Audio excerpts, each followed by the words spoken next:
te creo. Deuteronomio, capítulo 18, versículo 10 al 12, dice así la palabra de Dios.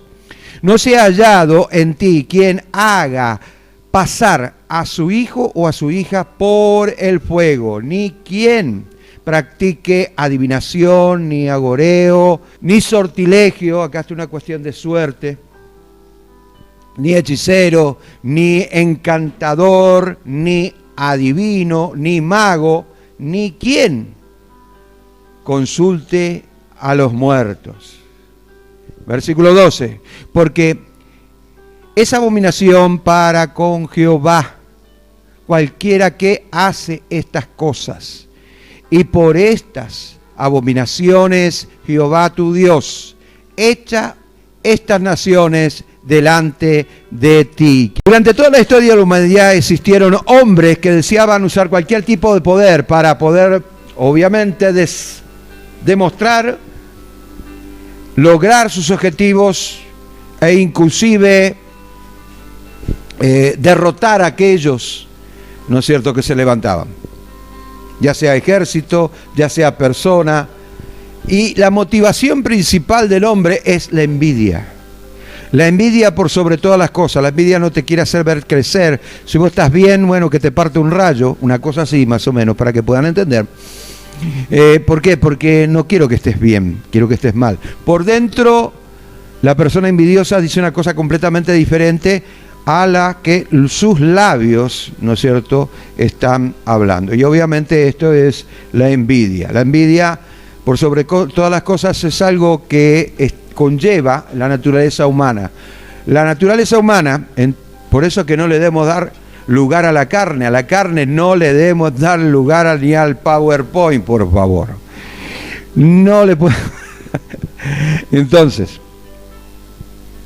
para que puedas entender un poco el tema, de hecho que cuando nosotros hablamos de la carne, muchos tienen fantasías con respecto a esto y creen que eso es, bueno, algo extremadamente malo, que esto, que lo otro, y en realidad es así, y que tenés que hacer cosas que no.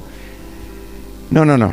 La carne, hasta el día que venga Jesucristo, que te llame para ir a la gloria de Dios, vas a seguir luchando con la carne. Con la carne vas a seguir luchando todos los días. Te guste o no te guste, vas a tener que aprender a derrotarla todos los días. Aprender a levantarte en la fe, aprender a caminar en la fe. Cuando hablamos de la carne, estamos hablando de la naturaleza del hombre. No podemos hablar de otra cosa. Entonces, el hombre lleva en su naturaleza mucha envidia. Esto lleva a la humanidad a entrar en contacto con el mundo demoníaco, realizar acciones que Dios aborrece, recurriendo a todo tipo de poder de las tinieblas. En Levíticos capítulo 19, versículo 31, dice: no os volváis a los encantadores ni los adivinos, no os consultéis contaminados con ellos, yo Jehová vuestro Dios. Entonces, continuamente, y si vos te fijás en las 613 leyes que hay en el Pentateuco, Génesis, Éxodo, Levítico, Número, Deuteronomio, ¿no es cierto?, y una extensión del Pentateuco, que sería el libro de Josué, que algunos teólogos lo toman como una extensión del Pentateuco, aunque en realidad tendría que ser así, como una extensión del Evangelio, sería el hecho de los apóstoles, pero eso es otro tema. No quiero extender mucho esto porque tengo mucho para hablar. De hecho que en toda la Biblia nos habla, nos da la advertencia a que las cosas espirituales no son como a vos te parece, que porque vos no lo veas no te va a hacer daño. Tengan cuidado. Cosas y acciones y palabras que son proclamadas y hechos que son manifestados puede producir en la esfera espiritual algo tremendo. Puertas abiertas que de repente no las sabemos cerrar porque no estamos preparados para eso. Entonces, Tenga cuidado con el tema espiritual. Yo conozco personas que para lograr sus objetivos, ¿no es cierto?, hicieron pacto, hicieron trabajos y todas esas cosas y después no pudieron salir de ese tema. Y vinieron y recurrieron a mí y bueno, yo les hablé, les dije, renunciaron a eso, se liberaron, ¿no es cierto?, las maldiciones salieron, perfecto, genial, hasta ahí vamos bien. Volvieron a recargar de vuelta y así sucesivamente. Total, lo tenemos al pastor que nos libera. Nos endemoniamos, nos le liberamos. Nos endemoniamos, nos le liberamos. No es así tampoco, porque va a llegar un tiempo, ¿no es cierto?, el que se va a terminar para vos la gracia. Para los demás van a seguir, pero para vos va a terminar. Amén. Entonces, tengan cuidado.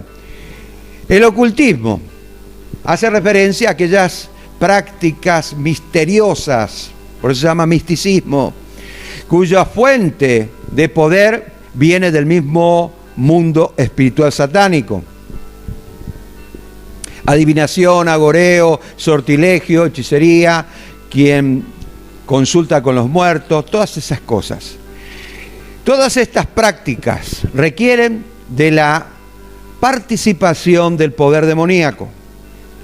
Es por eso que hay espíritus engañadores, es por eso que, bueno, hay muchas cosas que yo quiero destacar en esta mañana.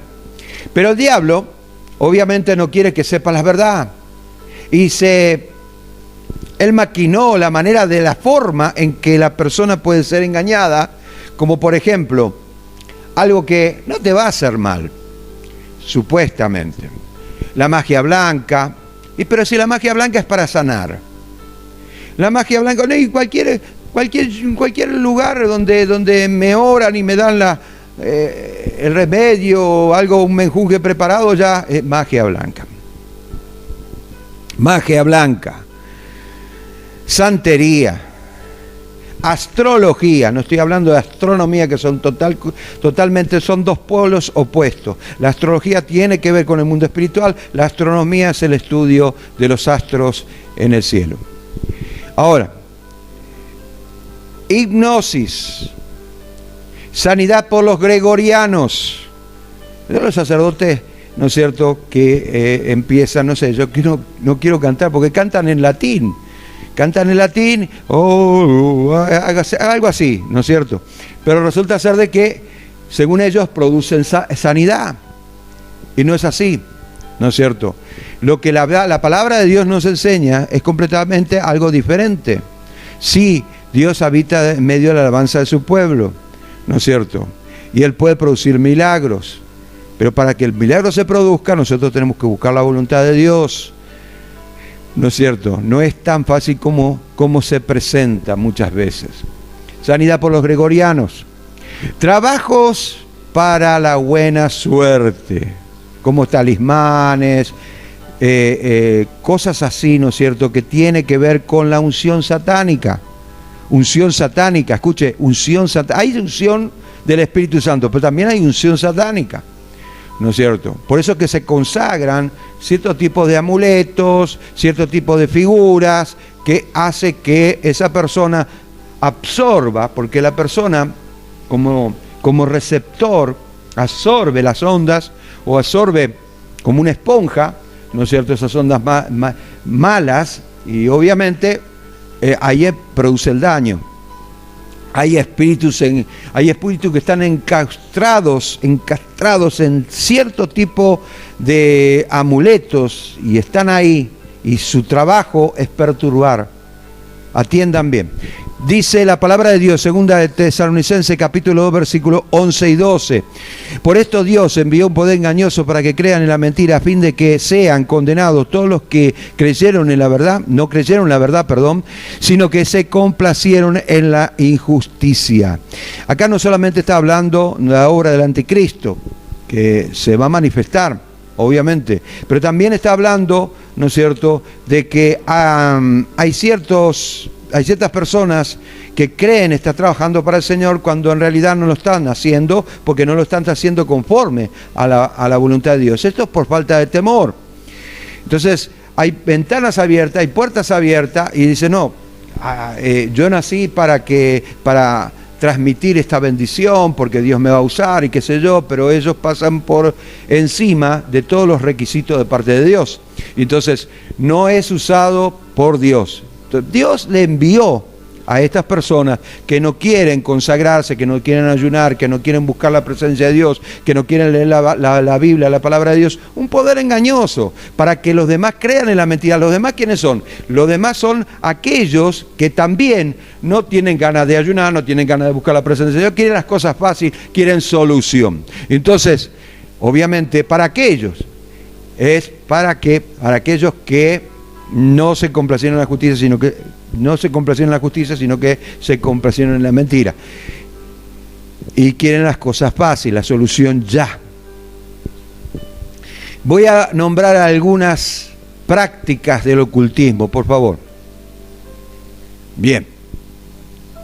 Alquimia. ¿Quién sabe lo que es la alquimia? La alquimia se supone que es una parte de la ciencia en la cual, ¿no es cierto?, a través de muchos elementos y químicas podés convertir un pedazo de hierro en oro. Se llama alquimia. En realidad tiene que ver mucho con el ocultismo. La magia en todas sus facetas tiene que ver con el ocultismo. La cábala también tiene que ver con ocultismo. Entonces, cuando hablamos de cábala estamos hablando también de sortilegio, ¿no es cierto? De echar huesitos, y depende del hueso de gallina cuando se le echa, se practica en la magia blanca, ¿no? La cuarta, clarividencia. Muchos se creen profetas cuando en realidad son clarividentes. Amén. Entonces tengamos cuidado con eso.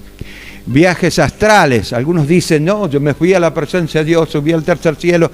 Está bien, en la Biblia habla de eso. Hay dos personas que fueron al tercer cielo.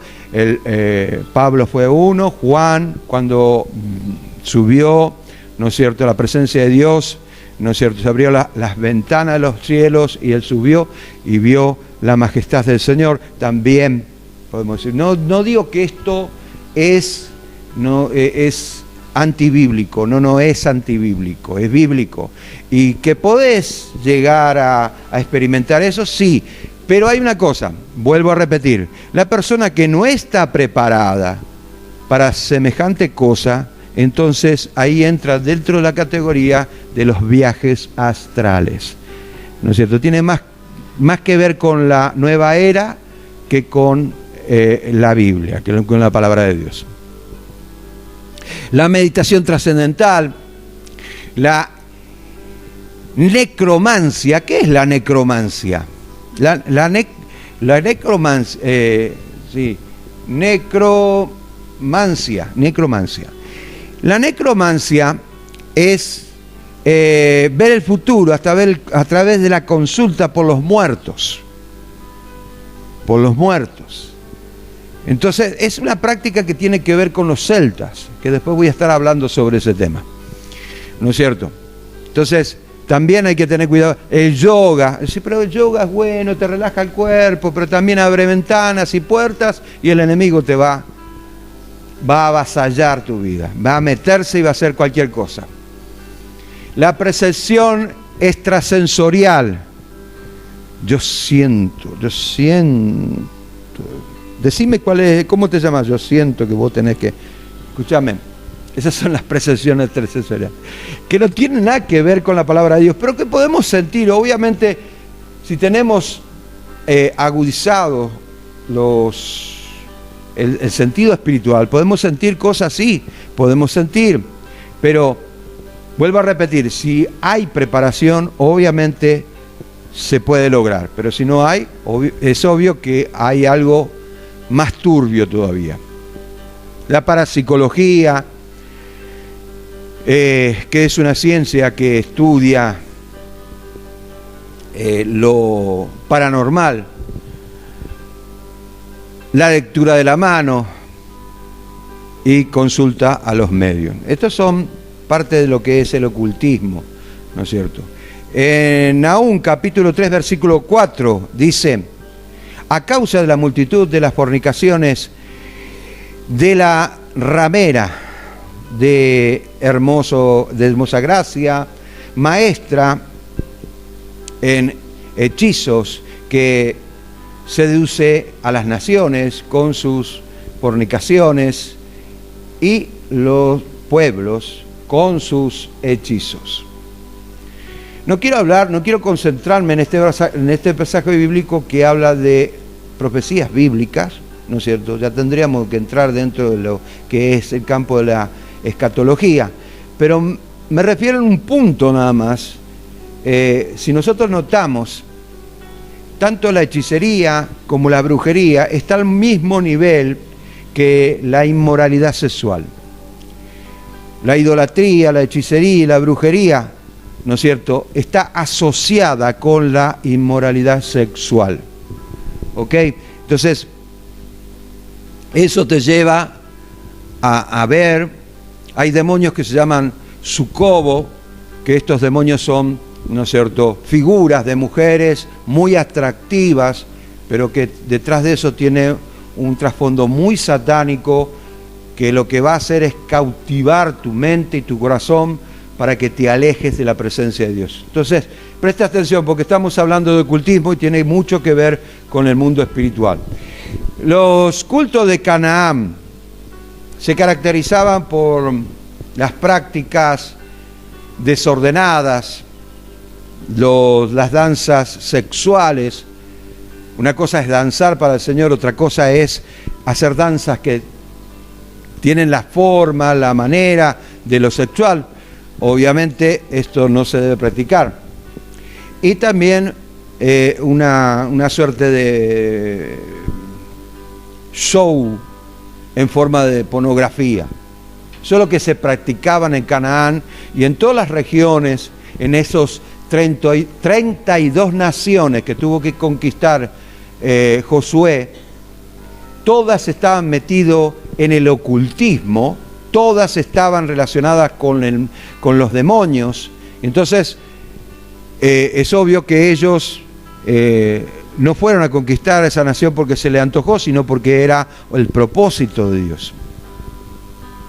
Ahí vemos el propósito principal del Señor, que era erradicar, ¿no es cierto?, todo tipo de trabajo de ocultismo para que el reino de Dios esté preparado para entrar en forma espiritual a través de la iglesia y más adelante en forma física en el milenio, que ese ya es otro tema.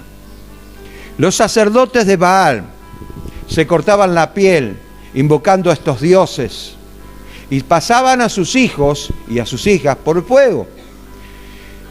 Vamos a ver cómo se desvió Salomón de tal manera, ¿no es cierto?, que levantó altares a cierto tipo de mujeres que estaban con él. Él tuvo 900 mujeres, ¿no es cierto?, 300 princesas y 600 concubinas tuvo Salomón. Primera de Reyes, capítulo 11, versículos 6 al 8, dice: hizo Salomón lo malo delante de los ojos de Jehová, y no siguió los cumplimientos cumplidamente a Jehová, como David su padre. Entonces edificó Salomón un lugar alto que Quemos, lugar alto, a Quemos es un dios, ídolos abominables de Moab, en los montes que estaban enfrente de Jerusalén, a Moloc, ídolo abominable de los hijos de Amón. Versículo 8. Así hizo para todas sus mujeres extranjeras, las cuales quemaba incienso o ofrendaba sacrificio a esos dioses. Muy bien, Moloc, vamos a empezar por ahí. Moloc, ¿quién era Moloc? Era el principal dios de los amonitas. Vayamos, ahí está, ahí lo tenemos a Moloc. Moloc. En el templo que se dedicaba a Moloc, había una estatua gigantesca de bronce, hueca adentro, como podemos ver ahí, y que tenía la boca abierta y una puerta en la cual se encendía un gran fuego y luego las criaturas, los bebés, eran echados adentro vivos y eran quemados. Ese era el sacrificio a Moloc. Amén. Entonces miren, en la historia está, ustedes acá no hay fantasía, esto fue real, ¿no es cierto? Muy real. Miren con qué veracidad actúan los demonios. No están jugando, el cristiano tampoco debe jugar con estas cosas, pero sí debe aprender esto. Entonces, en el templo de Moloc había una estatua gigante, hueca por dentro, donde se hacía fuego y se sacrificaban las criaturas. ¿Quién era Quemos? Era el principal dios de los moabitas. Moabitas, acá tenemos Quemos, principal dios de los moabitas. Bueno, la adoración era exactamente la misma que la de Moloc, exactamente igual, no había casi diferencia. Entonces ellos sacrificaban a los niños siempre pasándolos por fuego, por eso esa abominación delante de Dios, y eso se practicó durante mucho tiempo. Y estas naciones, antes de que la descendencia de Abraham fuera a conquistar, ¿no es cierto?, estas naciones, obviamente ellos practicaban esto porque creían, ¿no es cierto?, que le daba un cierto tipo de poder, o ellos tenían beneficios de bendiciones a través de estos sacrificios. Entonces les salía bien la cosecha, tenían bien los animales y todas esas cosas. A esto le dio Dios un poder engañoso para que crean en la mentira, a fin de que sean condenados todos los que no se complacen en la verdad, sino que se complacen en la injusticia. Entonces Dios les dio un poder engañoso, pero llegó sus pecados y sus abominaciones hasta los cielos, y Dios, ¿no es cierto?, de alguna manera en su tiempo hizo que el pueblo de Israel conquistaran esas 32 naciones, la que ahora conocemos como el pueblo de Israel. ¿Ok?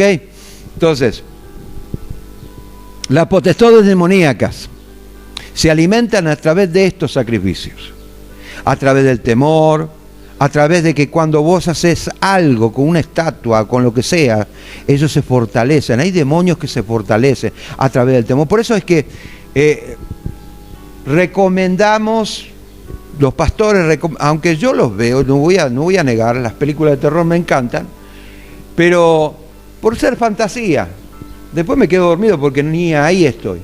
Pero quiero que entiendan, hay personas que tienen mucho miedo, y al tener miedo le abrimos puertas al enemigo. Es por eso que se recomienda no mirar. El enemigo, el demonio, se alimenta del miedo de las personas y se hace cada vez más fuerte. Y a través de trabajos de hechicería, brujería y magia negra, magia roja, vudú, candomblé, todo ese tipo de cosas, se fortalece el enemigo a tal manera, ¿no es cierto?, que él, después de un tiempo, toma posesión de esa persona, y es por eso que muchas veces es difícil hacer liberación. Ahora, así como nuestras oraciones deberían ser fuertes delante del Señor, oración y obediencia a Dios se hacen fuertes en el reino de Dios. Entonces, es realmente importante que el cristiano ore y ore. No importa que esté cansado, ore al Señor, busque la presencia de Dios, fortalécese, permita que el Espíritu Santo implante el reino de Dios en su corazón. Es por eso que el Señor enseñaba a sus discípulos, escuche bien, en Mateo capítulo 6, versículo 10, algo tan sencillo y tan, ¿no es cierto?, hablado como esto: venga a tu reino, hágase tu voluntad, así tu voluntad, como en el cielo, así también en la tierra. Escuche, acá no está hablando de cualquier cosa. Venga a tu reino, perfecto. ¿Tiene algo que ver el reino de Dios con nuestra vida? Sí, porque somos nosotros los que traemos el reino de Dios. Cuando vos y yo nos reunimos, por eso es que es importante la congregación, Cuando vos y yo nos reunimos, el Espíritu Santo trabaja en forma colectiva. El reino de Dios se manifiesta, el reino de Dios se establece, el reino de Dios se fortalece. Entonces recibimos a través de ese reino de Dios, cuando hay una koinonía, ¿no es cierto?, una común unión, fortaleza de parte del Señor, y el Espíritu Santo trabaja en forma colectiva y nosotros nos fortalecemos espiritualmente. ¿Es importante? Claro que sí. Hágase tu voluntad. ¿Debo hacer la voluntad de Dios? Sí, porque la fe sin la voluntad de Dios no sirve. Así de sencillo. Entonces, ¿yo debo conocer la voluntad de Dios? Claro que sí. Para que tu espíritu se fortalezca, tu fe se fortalezca y puedas manifestar ese reino acá en la tierra. Así también en la tierra. Hay una conexión entre el cielo y la tierra que lo hizo el Señor Jesús a través de la cruz del Calvario. Hay una conexión entre el cielo y la tierra. ¿Ok? Entonces por eso es que se dice, la palabra sacerdote significa eso. Significa unir dos lados que estaban separados por un abismo. Y a través de la muerte de Jesús, esos dos puntos, dos polos opuestos, ¿no es cierto?, se unen a través de un puente. Por eso se llama sacerdote. ¿Ok? Entonces tenemos que entender eso. El satanismo también procura, es algo muy importante, e imita esto. Y dice, venga el reino de Satanás acá en la tierra y hágase su voluntad. Y si usted lee, que no se lo recomiendo, no lo haga, si no está preparado, pero yo sí lo leo, porque quiero saber contra quién me enfrento. Usted lee la Biblia satánica, usted se va a dar cuenta, ¿no es cierto?, de que el reino que quiere establecer acá en la tierra, Satanás es el diablo. Es el mismo reino que Jesús quiere establecer acá en la tierra en el milenio. ¿Ok? Pero para esto necesita muchas personas, muchas almas. Y esta es la promesa que Él hace de establecer su reino acá en la tierra y de que las demás personas no sean fortalecidos. En la Biblia satánica, a Satanás lo muestran como aquel que Dios fue injusto y por eso lo echó. ¿Me está entendiendo? Entonces es una aberración terrible, una mentira terrible, tan grande. El ocultismo fue un obstáculo para en las misiones. Cuando Pablo, Silas, ¿no es cierto?, salieron a las misiones con Marcos, obviamente tuvieron que ir a lugares como por ejemplo Éfeso, donde se practicaba la magia negra, la hechicería, la brujería. Dice así, Hechos de los Apóstoles, capítulo 19, versículo 18 al 20. Y muchos de los que habían creído venían confesando, dando cuenta de sus hechos. Asimismo, muchos de los que habían practicado la magia trajeron sus libros, y los quemaron delante de todos. Y hecho la cuenta del precio, hallaron que eran 50.000 piezas de plata. Era una barbaridad. Era como unos $300.000, una cosa así, $250.000. Así crecía y prevalecía poderosamente la palabra del Señor. ¡Qué tremendo! Entonces, hay algo que tenemos que entender. Ellos entraron en un lugar porque Dios lo había mandado, había un propósito, y eso es lo que yo siempre digo. La voluntad de Dios no te va a seguir a vos, vos tenés que seguir la voluntad de Dios. No hay tal cosa como proclamar fuera de la voluntad de Dios porque vos tenés fe. No existe eso. Ellos fueron guiados, ¿no es cierto?, a Asia Menor para llevar el Evangelio, la palabra de Dios, y se encontraron con muchas personas que estaban metidas en el ocultismo, que por muchos años ancestrales había una una escuela de brujos en aquel entonces. Tenían preparados libros que ya estaban diseñados para que las personas puedan hacer conjuros y todas esas cosas. Entonces Pablo llegó, predicó la palabra de Dios y muchos se arrepintieron y trajeron su libro, obviamente como dice la palabra acá ahora. Y los quemaron y daban testimonio de la palabra de Dios. Había algo completamente diferente, había algo más poderoso que lo que ellos practicaban. Ahora, ¿qué evangelio estamos llevando? Por favor, atienda a esto, y le estoy hablando a todos los siervos. ¿Qué evangelio estamos llevando? ¿Es poder de Dios? ¿Es poder de Dios? Si es poder de Dios, no hay que tener miedo. Si es poder de Dios, no hay que retroceder. Si es poder de Dios, tenemos que creer en los milagros. Si es poder de Dios, el enemigo va a tener que correr. Si es poder de Dios, los endemoniados van a tener que liberar. Ese es el evangelio que nosotros predicamos. Es tu promesa y yo te creo.